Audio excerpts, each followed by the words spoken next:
We need to have a serious talk about the prequel trilogy. The Star Wars prequels are perhaps the most highly debated films of all time.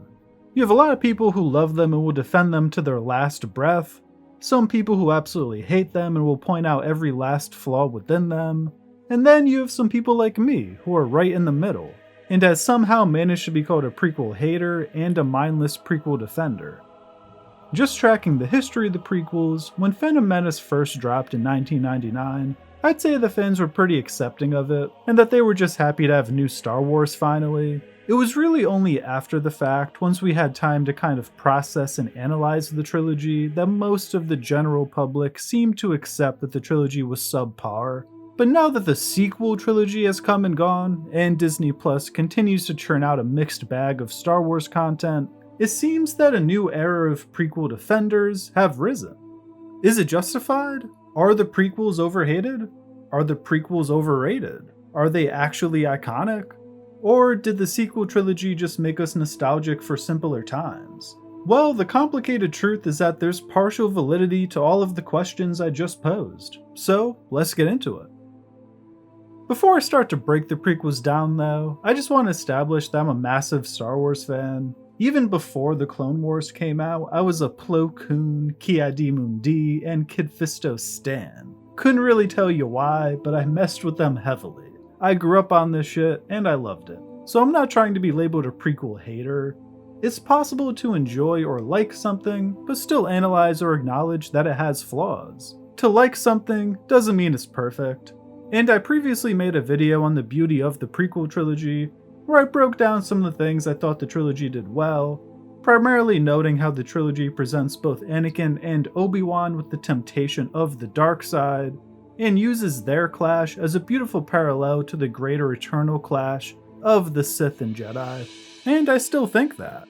At the core of these movies, the premise of Anakin's fall to the dark side is intrinsically interesting, and was an untold story from the original trilogy that deserved to be fleshed out. Now, that being said, the first two movies, especially Attack on the Clones, are not that great. There's moments here and there, like the Duel of the Fates fight, that are entertaining and well done, but for the most part, these movies are a little convoluted and don't do too much to actually advance Anakin's fall to the dark side in a compelling way. And I think the biggest culprit of these issues is that George Lucas just isn't a good screenwriter. He's great at coming up with lore and world building, and he's a solid director, but when it comes to actually writing dialogue and the finer details of a script, he's just not that guy. Even episode 3, the one that most people praise, still has bad script writing. I mean, the dialogue is literally so laughable that the internet has lived on memes of it for well over a decade. I mean, if we had better dialogue and better acting for the scene where Anakin tells Padme about killing the Sand People, that could have been a really chilling and great scene. But instead, it's become a meme. So I can kinda see both sides of the fence on the prequels. They're definitely flawed, and I understand why someone could watch them and think they're trash. But as someone who grew up on them and appreciates the additional lore that they brought to Star Wars, I can also appreciate them and understand why some people defend them with such ferocity. I think the lore that the prequels brought to the franchise is underrated by some, and the movies themselves are overrated by others because of this. But I think a lot of the ferocity that fans have when defending this trilogy actually comes from the sequel trilogy.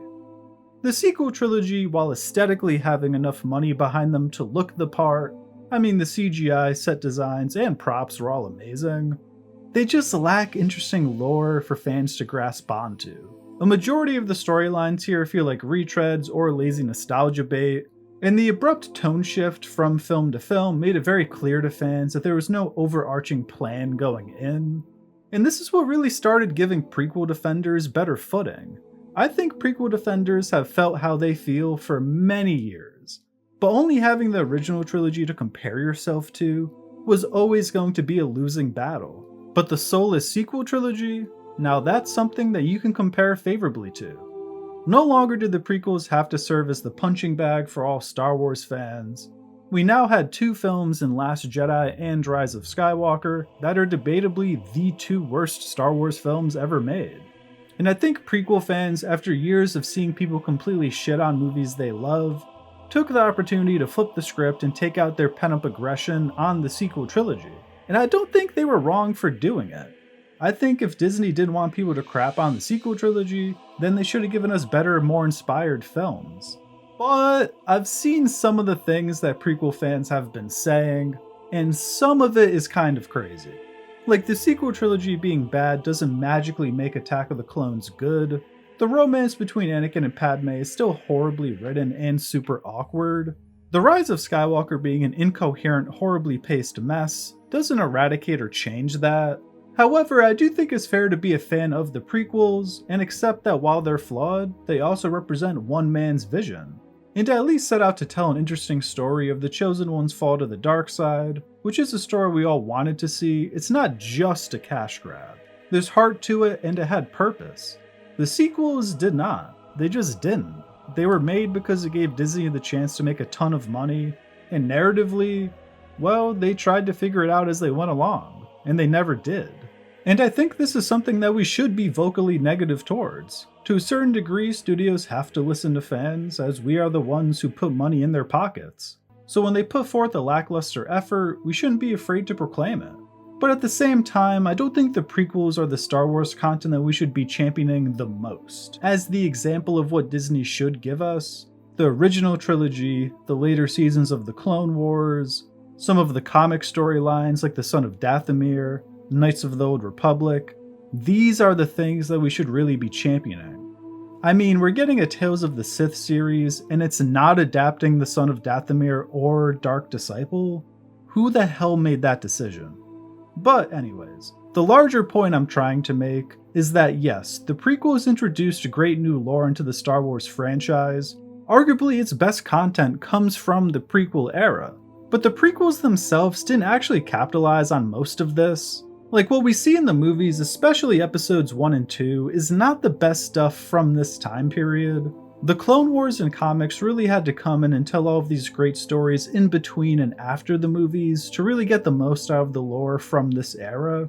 And you could argue that it's just down to not having enough screen time in a movie to cover it all, and this is partially the case, but there's absolutely no reason that we should have a first movie where Anakin and Obi-Wan barely interact, and then followed up with a sequel where they're separated for half the film. There's just a lot of wasted runtime on things that aren't all that integral to the main plot of slowly turning Anakin to the dark side, and we really only get told how good of friends Anakin and Obi-Wan are. We rarely actually get to see it on screen. I mean, George had 3 entire movies to show us Anakin's fall, and it somehow felt a little rushed and a bit out of place when it actually happened. It's a coherent story, unlike the sequels, but it's a story that could have been clearer and better done, and that doesn't mean it's not okay to like or even love them still. I love a lot of films that I think are objectively average and have issues. X-Men Apocalypse is objectively a pretty meh film, but I really enjoyed it. Magneto is one of my favorite comic characters of all time, and I really enjoyed his screen time in that film. Is it a well-written film? Absolutely not. Is it a great film? Absolutely not. But did I enjoy it? Absolutely. And that's really the point I'm trying to make with the prequels. It's okay to like them. Hell, it's okay to love them. But that doesn't mean you have to leave a paragraph comment responding to someone who doesn't. It's okay to accept something as flawed, or not liked by everyone, but still enjoy it anyways. Even my favorite film, The Shawshank Redemption, which is widely accepted to be a great film, is not perfect. No film is ever going to be. So I think it's time to stop calling people haters if they don't like the prequels.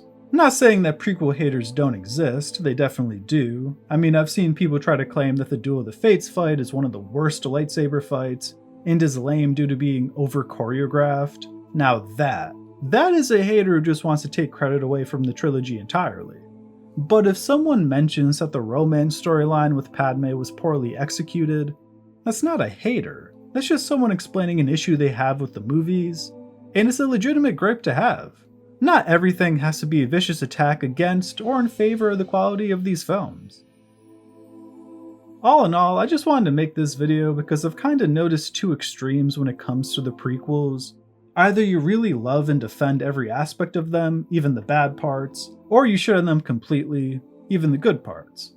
I mean, literally a few days ago, I referenced a prequel meme to one of my coworkers, and they accused me of being a prequel hater because of the tone of my voice. Hell, I even saw some of this back and forth in the comment sections of my Beauty of the Prequel trilogy and Beauty of Darth Maul's story videos. So I wanted to A, explain why I think prequel defenders are so protective, B, explain why I think it's okay to defend the trilogy, and C, establish that maybe we should tone down the ferocity of our prequel defense. Because not every critique is in bad faith or incorrect. Remember, just because you love something doesn't mean it's beyond criticism. If you made it this far, thank you for watching, and if you enjoyed, I'd really appreciate it if you liked or subscribed, or even checked out some of my other Star Wars content, and remember, this is just my opinion, so if you agree, disagree, or just have general thoughts on anything I said, as always, I'd love to hear you in the comments.